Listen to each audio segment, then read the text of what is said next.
So hello बच्चों, कैसे हैं आप लोग। आई थिंक आप सभी लोग बढ़िया होंगे। और आज फिर से हम एक नई वीडियो लेके आप सभी के सामने आ चुके हैं। जो आज की वीडियो है वो बहुत खास इसलिए क्योंकि आज जो मैं आपको बताने वाला हूँ वो है इनकम फ्रॉम सैलरी के कुछ इंपॉर्टेंट क्वेश्चंस, जिसमें से आज मैं आपको एक क्वेश्चन कराऊंगा आपकी एसबीपीडी बुक का। और काफ़ी इंपॉर्टेंट है, अगर आप देखिए उसको, क्योंकि वो कहीं ना कहीं मुझे लगता है कि कहीं ना कहीं एग्जाम में वो आ सकता है।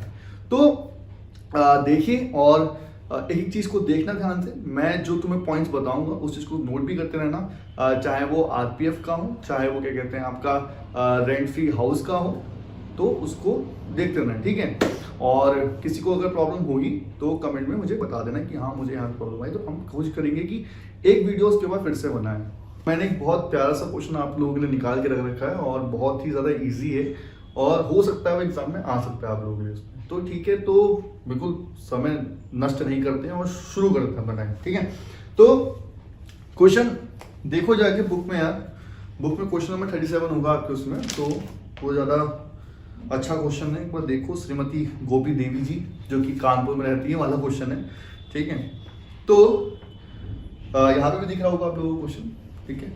तो पहले पिछली वीडियो में शायद क्वेश्चन दिखा नहीं था, तो हो सकता है वो थोड़ा ग्लिच विच कह सकते हैं एडिटिंग का, तो ये हो सकता है। तो चलिए शुरू करते हैं। तो क्वेश्चन में बेसिक सैलरी देखिए हमें 16,000 पर मंथ। मैं एक काम करता हूँ, साथ साथ में पहले पढ़ लो, ठीक है।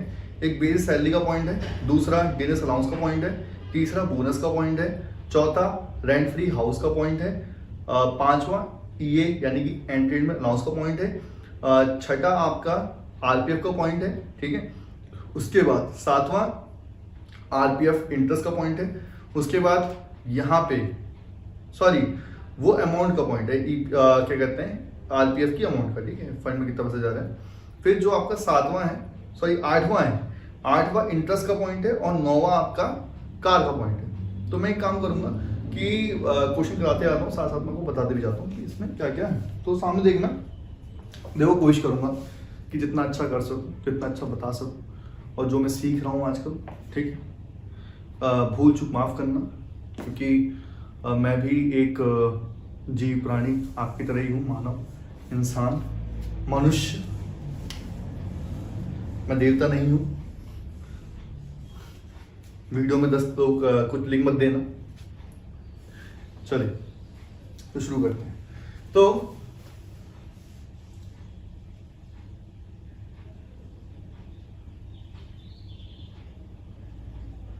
और प्लीज मेरी राइटिंग को इग्नोर कर दीजिए हो सके तो।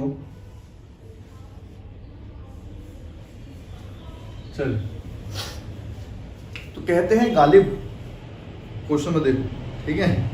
तो लिखा है बेसिक सैलरी 16,000 पर मंथ है। तो इधर आओगे तो सबसे पहले क्या लिखेंगे अपन, बेसिक पे, ठीक है। तो बेसिक पे कितना है यहाँ पे 16,000 पर मंथ, तो 16,000 इंटू कितना कर लेंगे 12, कितना आ जाएगा ये 1,92,000। पहले से ही कैलकुलेटर से कर रखा है मैंने कैलकुलेटर। चलो आगे बढ़ते हैं। फिर लिखा है डीएनएस अलाउंस। यहाँ पे ध्यान देने वाली क्या बात है, यहाँ पे ध्यान देने वाली बात है कि इनकम से देखो, इनकम किससे रिलेटेड होता है, रिटायरमेंट से रिलेटेड होता है, ठीक है। तो अगर डीए वहां पे इनकम्स है तो केवल एक कंडीशन में नहीं आता है, दो कंडीशन में आता है।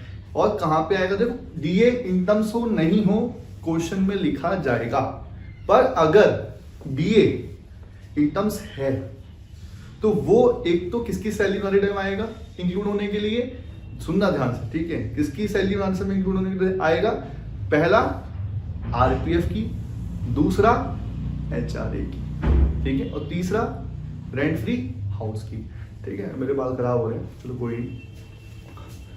तो अभी क्वेश्चन में तो आएगा ही आएगा, कोई नॉर्मल सी बात है। तो कितना है 4,000 पर मंथ, ये कितना आ गया 48,000। उसके बाद क्या दिया है बोनस, कितना है 16,000 पर एनम। एक सेकेंड रुको, हाँ वीडियो रिकॉर्ड हो रही है, चलो। फिर क्या है रेंट फ्री हाउस। देखो रेंट फ्री हाउस की कंडीशन को मैं पहले बताता हूँ, फटाफट सुनना। देखो रेंट फ्री हाउस की कंडीशन में 3 कंडीशन आती है। पहला कौन सा, गवर्नमेंट एम्प्लॉय है या नहीं। अगर गवर्नमेंट एम्प्लॉय है, सरकारी नौकर है, मतलब सरकारी कर्मचारी है, ठीक है, तो उसमें कंडीशन रेंट फ्री हाउस की अलग होती है, ठीक है। पर अगर वो प्राइवेट एम्प्लॉय है, जैसे कि बेरोजगारी बहुत ज्यादा बढ़ रही है, तो अगर वो प्राइवेट एम्प्लॉय है ना, तो वहां पे क्या होता है, 2 कंडीशन लगती है कि वो ओन्ड बाय एम्प्लॉयर है, यानी कि जो घर उसने दिया है अपने एम्प्लॉय को, जो एम्प्लॉयर है, एम्प्लॉयर यानी कि जो मालिक है उसका, अगर उसने वो घर दिया है उसको और वो उसके खुद का है, यानी कि वो खुद एम्प्लॉयर का है, मालिक का है, तो उस पर कंडीशन किस में होती है, पॉपुलेशन की बेस पे होती है। और अगर वो नॉट ओन्ड बाय एम्प्लॉयर है, यानी कि वो खुद का उसके नहीं है, तो वहां पे कंडीशन कुछ और होती है, ठीक। पर यहाँ पे क्या है, ओन्ड बाय एम्प्लॉयर है, क्योंकि पॉपुलेशन की बेसिस पे दे रखा है हम लोगों को। और यहाँ पे ऐसा नहीं लिखा है कि भाई वो उसकी एक पर्टिकुलर कॉस्ट है, तो यहाँ पे ओन्ड बाय एम्प्लॉयर लिखा है, इसका मतलब क्या है, ये मालिक का है, ठीक है। तो अब इस पे जाएंगे, पर अभी रुक जाते हैं, कुछ और निपटा लेते हैं। पहला पॉइंट हो गया, दूसरा पॉइंट हो गया, तीसरा हो गया, चौथा होगा अभी, 5वें बात करते हो तो EA है, यानी कि एंटरटेनमेंट अलाउंस। इससे पहले वाली वीडियो में मैंने बता रखा है, वहां जाके देख लेना, ठीक है, कंडीशन क्या लगती है। पर यहाँ पे सिंपल है, तो 1000 × 12 कर लो, कितना आ जाएगा, 12,000। आगे बात करते हैं, लिखा है कॉन्ट्रीब्यूशन टू RPF। देखो भैया जी, देखो भैया जी, बहुत समस्या होती है बच्चों को इसमें, कंट्रीब्यूशन टू RPF में। देखो ध्यान देना वाली बात यह है कि अगर कंट्रीब्यूशन टू RPF, यानी कि RPF में एम्प्लॉयर कंट्रीब्यूट कर रहा है, यानी कि रिकॉग्नाइज्ड प्रोविडेंट फंड में अगर एम्प्लॉयर कंट्रीब्यूट कर रहा है, तो वो अगर 12% से एक्सीड होगा, ज्यादा होगा, तो तभी क्या होगा, वो टैक्सेबल होगा। जैसे कि इस क्वेश्चन में 15% दे रखा है, तो लगभग 3% क्या है, एक्सीड है, तो वो क्या हो जाएगा, टैक्सेबल हो जाएगा, ठीक।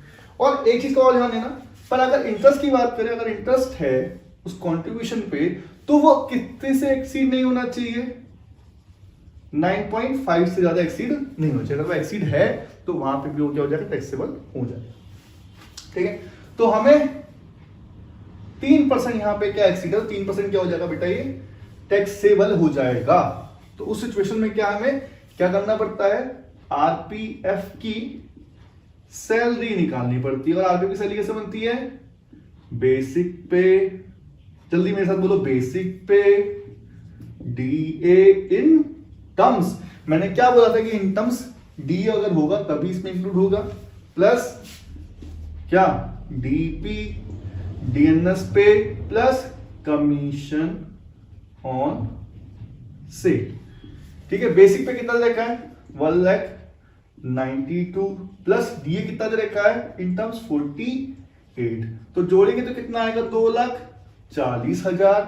और 2,40,000 का कितना परसेंट निकालेंगे हम लोग, जल्दी सोचो, कितना परसेंट निकालेंगे बेटा, जल्दी दिमाग लगाओ अपना, कितना परसेंट निकालेंगे बेटा, निकालेंगे कितना, 12%, तो कितना आएगा, 28,800। और हमें अमाउंट कितनी देखी कॉन्ट्रीब्यूशन में, 30,000, तो लगभग कितने का एक्सीड हो गया, 1,200 रुपए का एक्सीड हुआ, क्योंकि 28,800 कितना है, 12% है, और हमें क्वेश्चन में कितना देखा, 15% अमाउंट दे रखी है, तो लगभग कितने एक्सीड हुआ, 1,200 रुपए का एक्सीड हुआ। तो छठा क्या है, RPF में एक्सेस 1,200 रुपए, ठीक है।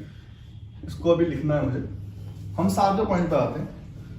7वां पॉइंट, इंटरेस्ट वाले की बात करें, देखो 8वें पॉइंट की बात हो गई, यहाँ पे इंटरेस्ट 9.5 है, तो वो एक्सीड है नहीं, तो वो यहाँ पे नहीं आएगा, ठीक है। अब कार की बात करते हैं।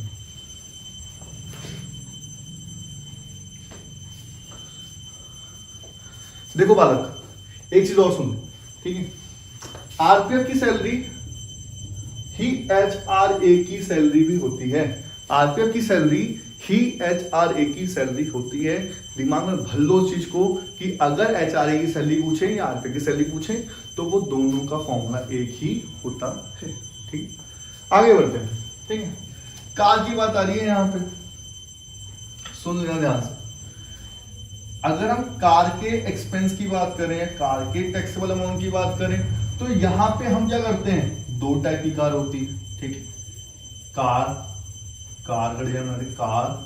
कितने टाइप की होती है, दो टाइप की होती है। चलो इधर बना दो तुम्हारे लिए यार, तुम भी क्या याद रखोगे। चलो कार कितने टाइप की होती है, दो टाइप की होती है। एक होती है लार्ज, एक होती है स्मॉल, और इन दोनों में से कोई भी मेरे पास अभी नहीं है। तो कोई टेंशन की बात नहीं, कभी फ्यूचर में तो होगी। ऑडी में घूमेंगे बिल्कुल ऐसे घूम करके, ठीक है, तो कोई बड़ी बात नहीं है। अभी जो है उसी में संतुष्ट रहते हैं हम, कोई बात नहीं। अब इसके सामने लिखता हूँ 1.6 लीटर। तुम भी कह रहे हो क्या लिख रहा है, फिर बिलो 1.6 लीटर, ठीक है। तो यहां पे भी दो टाइप से होता है, सुन लो।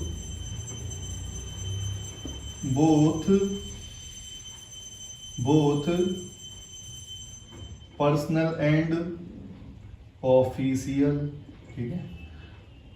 यहां पे पर्सनल, यहां होता है आपका 900 और यहां होता है आपका कितना 1800, ठीक है, ये हो गया। अब यहां की बात करें तो यहां पे भी क्या, बोथ पी एंड ऑफिशियल, और यहां पे कितना हो जाएगा बोथ में, यहां बोथ में हो जाएगा आपका 1800, सॉरी लार्ज है नहीं, लार्ज में 2400 होता है, गलती हो गई मेरे से, यहाँ 1800, गलती माफ करना, ठीक। और ये होता है पर्सनल की बात करें तो यहाँ होता है आपका कितना 2600, ठीक है। और अगर आपको कोई ड्राइवर भी दिया है तो होता है 900 रुपये। आप कह रहे हो ये क्या बना दे तुमने यहाँ सर, तो मैं बता दे रहा हूँ। देखो कार क्वेश्चन में कभी कभी लार्ज कार स्मॉल कार नहीं होता। देखो पहली बात तो बता दूं होता है क्या है। देखो अगर तुम किसी का नौकरी करोगे तो हो सकता है वो तुम्हें कार भी दे दें, और ज़्यादा ही अच्छी तुम्हारी किस्मत है तो वो तुम्हें ड्राइवर भी दे दें, ठीक। तो अगर लार्ज कार है तो वहां पे कभी कभी नाम नहीं दिया होता, तो बोला होता है एक्सीड 1.6 लीटर एक्सीड, तो वो क्या होगी लार्ज कार। और जिसका कैपेसिटी क्या होता है 1.6 लीटर से कम होता है वो होती है स्मॉल कार, ठीक है। और अगर वहां पे दोनों ही खर्चे पर्सनल के लिए भी कोई खर्च हो रहे हैं और ऑफिशियल यूज के लिए भी वो खर्च हो रही है या चल रही है, तो उसके अगर एक्सपेंसेस की बात हो रही है पर्सनल और क्या कहते हैं ऑफिशियल के, तो वहां पे लार्ज कार में पड़ते 2400 रुपये, ठीक है, और पर्सनल में पड़ते लार्ज कार के 900 रुपये, ठीक है। स्मॉल के पड़ते हैं पर्सनल ऑप्शन में 1800 रुपये और पर्सनल के में पड़ते हैं आपके करीबन 600 रुपये। और ड्राइवर अगर दोनों में ही है, चाहे पर्सनल है चाहे ऑफिशियल है, वहां पे अगर ड्राइवर मिल रहा है तो उसके पड़ते हैं लगभग 900 रुपये। तो ये बात समझ में।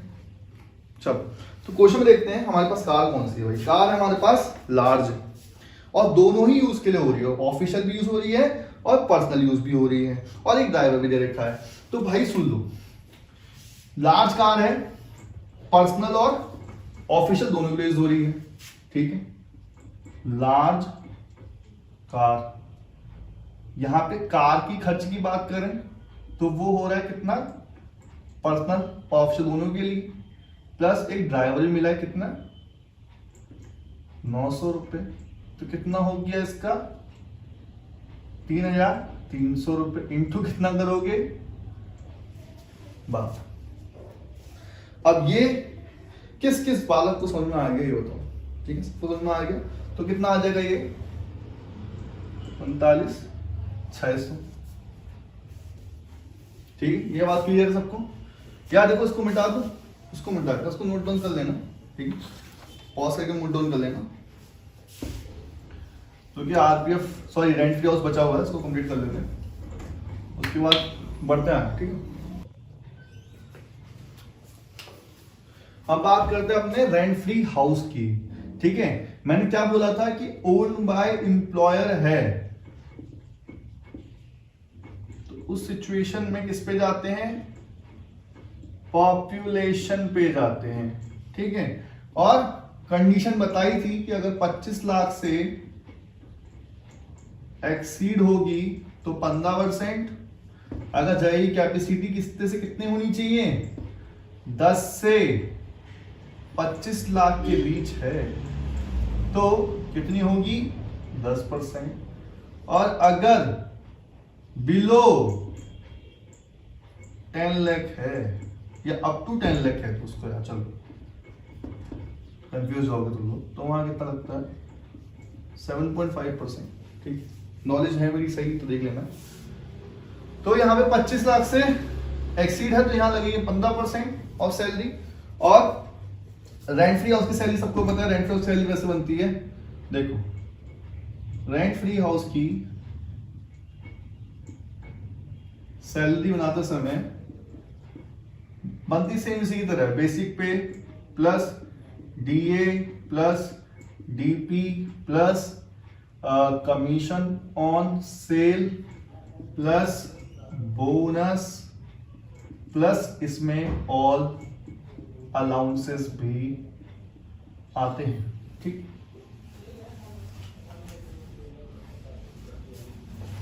तो मैं बार बार देखने जा रहा हूँ कि वहां पे वीडियो रुक जाए, है ना।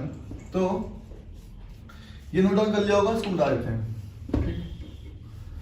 तो हमारे पास क्या क्या दे रखा है भाई, बेसिक पे कितना दिया है 1,92,000, कितना है 48 ये हो गया, प्लस कितना हो गया 16 ये हो गया बोनस, और ये कितना हो गया 12।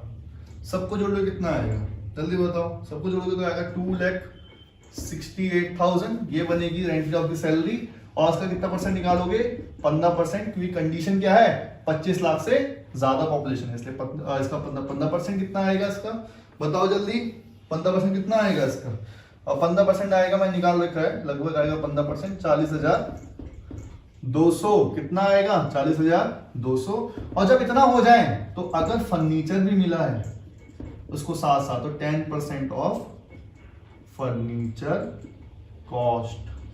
ठीक है, और फर्नीचर कॉस्ट कितनी है देखो जरा, फर्नीचर कॉस्ट कितनी थी, फर्नीचर था आपका कितना है बालक, कितना है फर्नीचर, पांच हो गया 20,000।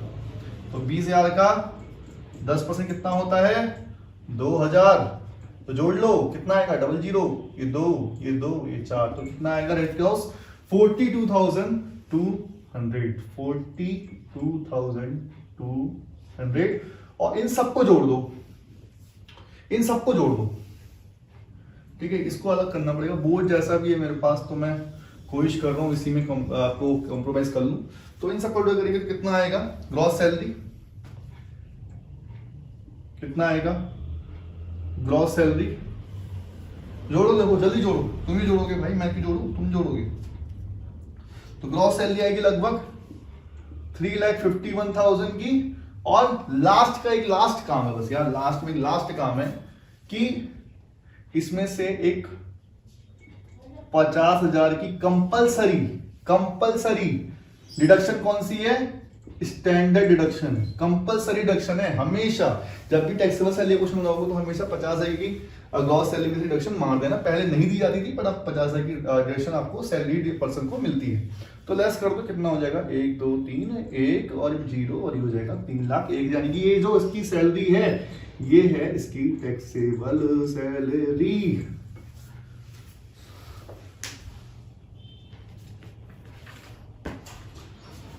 तो ये पूरा एक क्वेश्चन था, ठीक है, और आई थिंक आप सभी लोगों को समझ में क्वेश्चन आया होगा। एक मैं हट जाता हूं, ठीक है, इसको पॉज करके रोक लेना, इसका स्क्रीनशॉट ले लो, देन उसके बाद नोट डाउन कर लेना। और आई थिंक आप सभी लोगों को ये वीडियो में जो भी कुछ समझ में आया होगा, शायद हो सकता है थोड़ा समझ में आया होगा, तो अगर मैं समझाने में अच्छा रहा तो मैं अपने आप को थैंक यू बोलता हूँ, मतलब आप लोगों को थैंक यू बोलता हूँ कि आप लोगों ने मुझे टाइम दिया, इस क्वेश्चन पे टाइम दिया। और ऐसे ही आप मेहनत करिए, ठीक है, कोई भी क्वेश्चन टफ नहीं होता, बस एक सोच होती है हमारी जो उस चीज़ को टफ बना देती है। आप कोशिश करिए, मेहनत करिए और अपने लक्ष्य को प्राप्त करने के लिए हमेशा ध्यान दीजिए, ठीक है। आपके जो डिस्ट्रैक्शंस हैं वो हमेशा आपके सामने बनी रहेंगी, बट कोशिश करने वालों की कभी हार नहीं होती है, क्योंकि मुश्किलों से